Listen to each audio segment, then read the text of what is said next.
बांकीपुर विधानसभा seat से उपचुनाव में जनसुराज पार्टी की ऐतिहासिक जीत पर कार्यकर्ताओं ने मनाया जश्न और औरंगाबाद में बांटी लड्डू। आपको बता दें कि बांकीपुर सीट की नतीजे आने के बाद जनसुराज पार्टी में जश्न का माहौल बना हुआ है, तो वहीं भाजपा को बहुत बड़ा झटका भी लगा है। हालांकि इस जीत को जनसुराज पार्टी के कार्यकर्ताओं के द्वारा ऐतिहासिक जीत मानी जा रही है।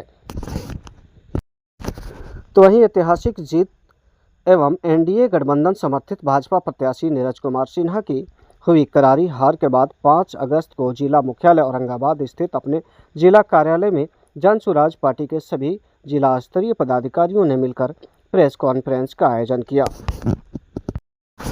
जिसमें औरंगाबाद लोकसभा क्षेत्र के प्रभारी और रफीगंज विधानसभा क्षेत्र संख्या 224 के पूर्व में जनसुराज पार्टी के ही प्रत्याशी रह चुके विकास कुमार सिंह उर्फ बबलू सिंह, नंदकिशोर यादव, श्याम बली पासवान, जनसुराज पार्टी के जिला अध्यक्ष मनोज शर्मा, व्यासराम, महिला नेत्री उषा शरण, रफीगंज विधानसभा प्रत्याशी रहे सगुप्ता यास्मीन, रंजन कुमार सहित पार्टी के तमाम पदाधिकारी और कार्यकर्ता भी मौजूद रहे।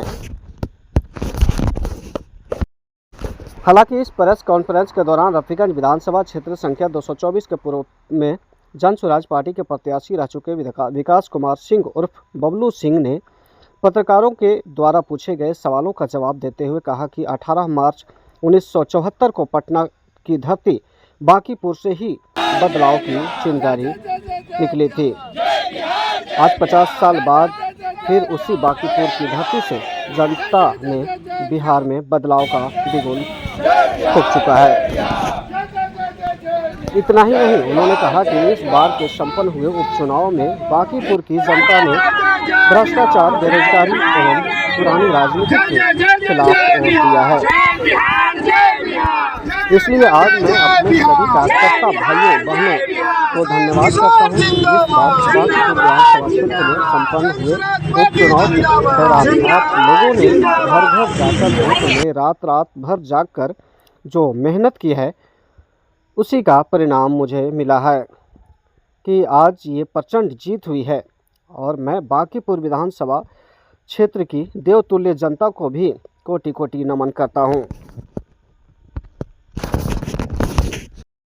जिन्होंने जनसुराज पार्टी के सूत्रधार प्रशांत किशोर पर भरोसा जताया। सभी जनसुराज के साथियों को बहुत बहुत धन्यवाद, बधाई और शुभकामना दें। ऐतिहासिक जीत की बधाई और शुभकामना आप सभी को। अब इसके बाद जो आपका सवाल है आप ले सकते हैं। औरंगाबाद संसदीय क्षेत्र के चुनाव प्रभारी होने के नाते हमारी जो भी जिम्मेवारी है मैं निर्वहन करूंगा। ये जीत ऐतिहासिक जीत सिर्फ नहीं है, ये हम सबों के लिए एक बहुत बड़ी जिम्मेवारी है और इस जिम्मेवारी का निर्वहन करने का पहली कदम का नींव रखा गया है। वो नींव ऐसे जगह से रखाया है जहां 4 दशकों से एक परिवार का कब्जा था, एक दल का कब्जा था। उस कब्जे से हम आज आज़ाद हुए। एक पार्टी जनसुराज, जिसको अभी आपने कहा कि पिछले जो इलेक्शन हुआ था उस इलेक्शन में आपकी सीट नहीं मिल पाई थी, 0 रह गई थी, ये आपने बिल्कुल सही कहा। करारी हार हमारी हुई थी, इस बात को हम हर स्वीकार करते हैं।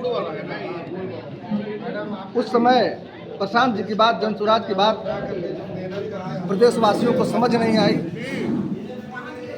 समझने में थोड़ी देर हुई, जिसका अंजाम मिला जो आप सब ये सवाल पूछ रहे हैं। सत्य है कि हमारी शुरुआत 0 से हुई और गिनती की शुरुआत 0 से होती है और ऐसे जगह से हमारी शुरुआत हुई, ऐसे जगह से हमारी आगाज़ हुई जहां 1974 का जेपी आंदोलन का शुरुआत उसी बांकीपुर विधानसभा से हुआ था।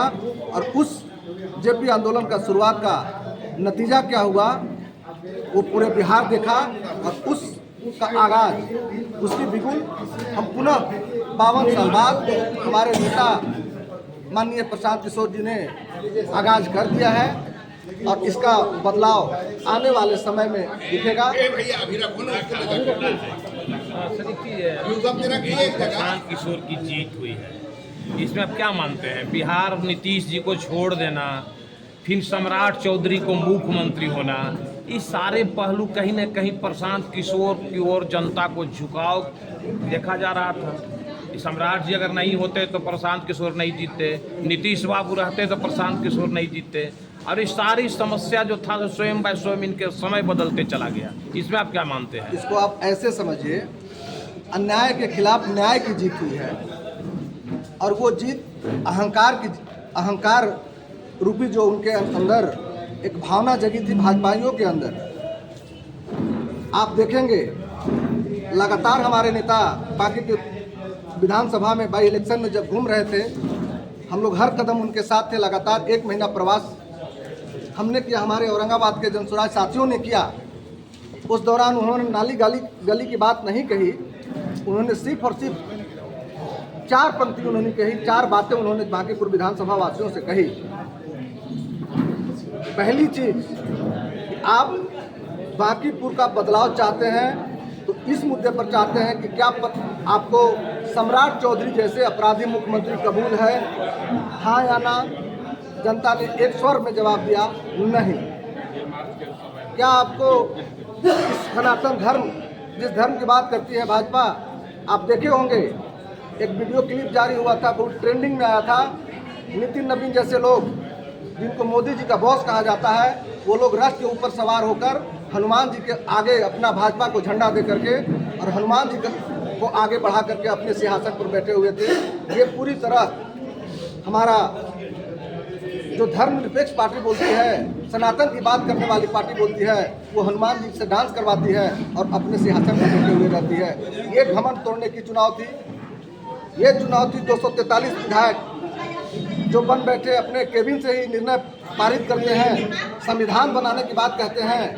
उनको अंदर ये डर पैदा करना कि भाई आप लोग जब किला जैसे जगह जहाँ किला आप बोलते हैं वो ध्वस्त हो सकता है, तो आपकी क्या हैसियत है, आपका क्या खैरियत रहेगा। ये डर पैदा करना, इस डर के वजह से जनता से नेताओं के मन में डर पैदा हो, इसके लिए बाकी चुनाव था। पूर्ण रूपेण अभी आप देखें, भरत तिवारी जैसे एक चर्चित कांड हुआ, सरेंडर किए हुए व्यक्तियों पर यही गृह मंत्री जो अभी मुख्यमंत्री के रूप में है, आज त्वरित कार्रवाई होने की बात हो रही। जब चुनाव था हम लोग लगातार सुन रहे थे त्वरित कार्रवाई होगी, त्वरित कार्रवाई होगी। कार्रवाई किस पे होगी? आईओ पे होगी, अनुसंधानकर्ता पे होगी, डीएसपी पे होगी? जी नहीं, कार्रवाई यहीं से रुकती नहीं है। वो डीएसपी एसपी के इतनी हैसियत नहीं है कि वो किसी व्यक्ति अन्य पर्सन पर, चाहे वो खूंखार कितना भी क्यों ना अपराधी हो, बगैर ऊपर के आदेश के वो गोली चला नहीं सकते हैं। और ये तो निहत्था था, सरेंडर कर गया था। हम आप जैसे जुआ था, वो उस गरीब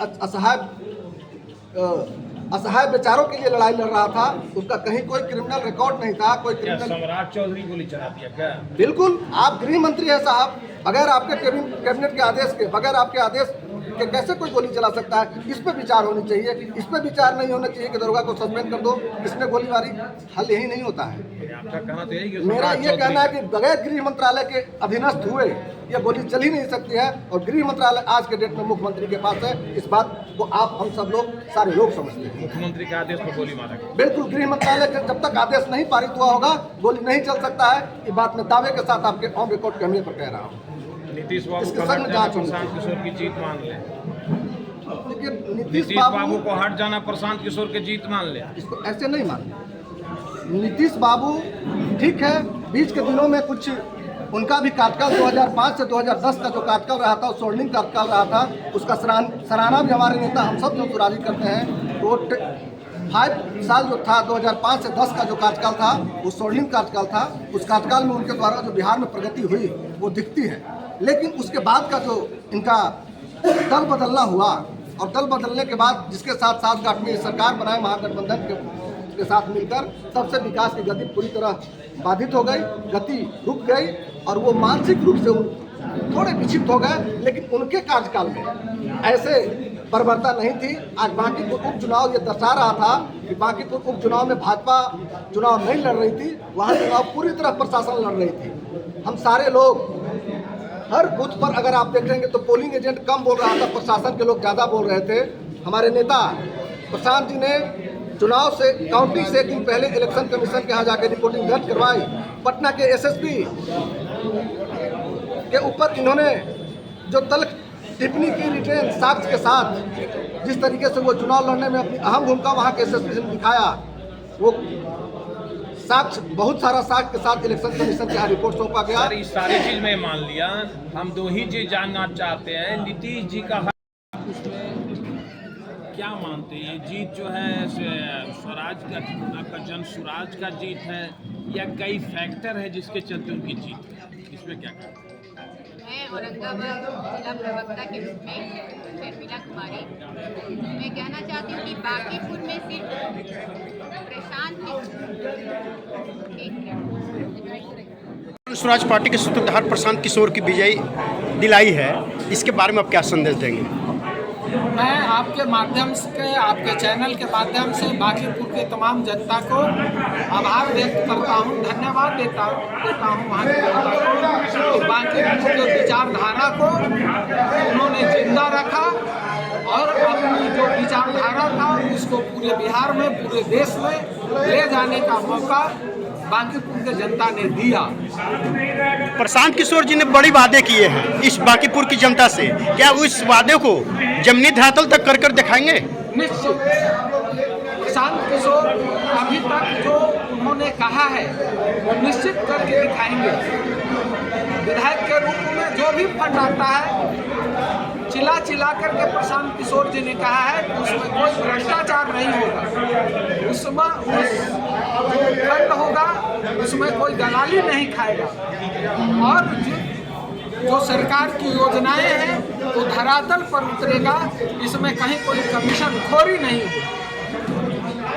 थी संविधान जरूर लिखा गया था, संविधान के अनुसार सब पार्टी चलने के लिए बातें जरूर कर दी थी, लेकिन चल कोई नहीं पाया था। पहली बार जैसे राम राज्य की स्थापना का कल्पना किया जाता है, हम लोग सुनते हैं कि राम राज्य ऐसा होगा। बांकीपुर चुनाव में एक वार्ड का मैं प्रभारी था, चुनाव प्रबंधन का 17 बूथ का, मैंने बहुत ही नज़दीक से देखा जहां सारा जातीय बंधन टूट गया, अंगड़ा पिघड़ा टूट गया, हिंदू मुस्लिम टूट गया। सिर्फ एक ही नारा था, जय बिहार, अब बिहार का विकास कैसे हो, हमारा बिहार अग्रणी राज्यों में कैसे शुमार हो, इस पर चर्चा था, स्वस्थ चर्चा था। तो मैं क्या लोग प्रशांत किशोर को चाह रहे थे? प्रशांत किशोर को चाह ही नहीं रहे थे, उनको विचारों के जुगों जुगांतर तक ले जाने का सपना संजोगे हुए वोट में तब्दील किए और बिहार को विकसित बनाने का जो उनका विजन है, हम लोगों ने चुनाव के दरमियान बहुत लोगों से मिला, बहुत इंटेलेक्चुअल लोगों से मिला, तर्क वितर्क होते रहता था, लेकिन सबने स्वीकार किया हम लोग सब कुछ कर सकते हैं, लेकिन प्रशांत जैसा विजनरी नेता को निराश नहीं कर सकते हैं। नहीं तो देश क्या दुनिया में बांकीपुर विधानसभा के इंटेलेक्चुअल हम लोग मुंह दिखाने लायक नहीं रहेंगे। तो क्या कहेंगे, बांकीपुर जैसी मजबूत सीट से जो चुनावी जीत हुई है जन स्वराज जी, कहीं बिहार में बदलाव की बिगुल तो नहीं है? बिहार ही नहीं, देश में बदलाव की बिगुल फुका चुका है। 2030 तो बाद में है, पहले 2029 है। वहीं से 2029 में 40 सीट जन स्वराज मजबूती से लड़ेगा और भारत सरकार में अपना एक कह लीजिए कि हाजिरी बनाएगा और मजबूती से भारत सरकार में बिहार के लिए निर्णय के लिए इनका सांसद जीत के जाएगा। तो बिहार और हक हकूक का जो लड़ाई आज तक लड़ा है, हमने 4 साल से लगातार हम लोगों ने जन स्वराज को देखा कि कितना संघर्ष प्रशांत किशोर जी किए, उपचुनाव भी देखा, 2025 में हमने विधानसभा चुनाव भी देखा। उस सब से सीख लेते हुए इस बार जब सारे जन स्वराजी का एक ही सोच था कि बांकीपुर उपचुनाव किसको लड़ाया जाए, जब कोर कमेटी की मीटिंग हुई तो सारे लोगों ने एक सुर से कहा कि प्रशांत किशोर जी को लड़ाना चाहिए। जब बांकीपुर में सर्वे किया गया तो वहाँ के लोगों ने बस एक सुर में कहा कि हमारे जो पार्टी के संस्थापक हैं उन्हीं को लड़ाया जाए, तब जा कर के भाजपा का जो किला है वो ढहा जा सकता है। इस बार जो चुनाव हुआ है एकदम ऐतिहासिक रहा है। और ऐतिहासिक पन्नों में दर्ज भी होगा, क्योंकि भाजपा का चार चरित्र चेहरा सभी ने देखा। भाजपा बांकीपुर में जीतने के लिए साम दाम दंड भेद हर चीज़ को उन्होंने अपनाया। हमारी महिला साथी पर हाथ तक उठाया, हमारे जनसुराज साथियों को एसटीएफ के द्वारा अरेस्ट भी करवाया गया। वहाँ पर बूथ पर हर तरह का जोर जबरदस्ती भी किया गया, बोगस वोटिंग भी कराने की कोशिश की गई।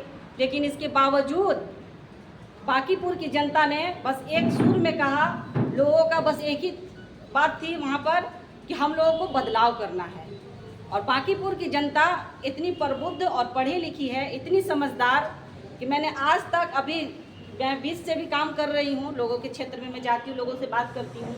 यहाँ जात पात धर्म की बातें होती हैं, लेकिन बांकीपुर में ना जात की बात हुई, ना धर्म की बात हुई। बस एक ही सुर में लोगों ने कहा कि हम बस बदलाव करेंगे और पढ़े लिखे नेता प्रशांत किशोर जी को जिताएंगे। मैं वार्ड नंबर 24 में भी गई थी, वहाँ भी हर समाज में लोगों का बस यही था कि बस प्रशांत किशोर जी को हम लोग ला रहे हैं। हमने वार्ड नंबर 40 में सब्जी बाग में भी मैं वहाँ गई, वहाँ भी काफ़ी तर मुसलमान थे। मुसलमानों को डराया जाता है कि आप आरजेडी को वोट दीजिए, नहीं तो भाजपा हावी हो जाएगा। लेकिन सब्जी बाग के जो मुस्लिम थे, बांकीपुर के जो मुस्लिम थे, उन्होंने कहा कि अब हम डरने वाले नहीं हैं और इस किला को ध्वस्त करके रहेंगे।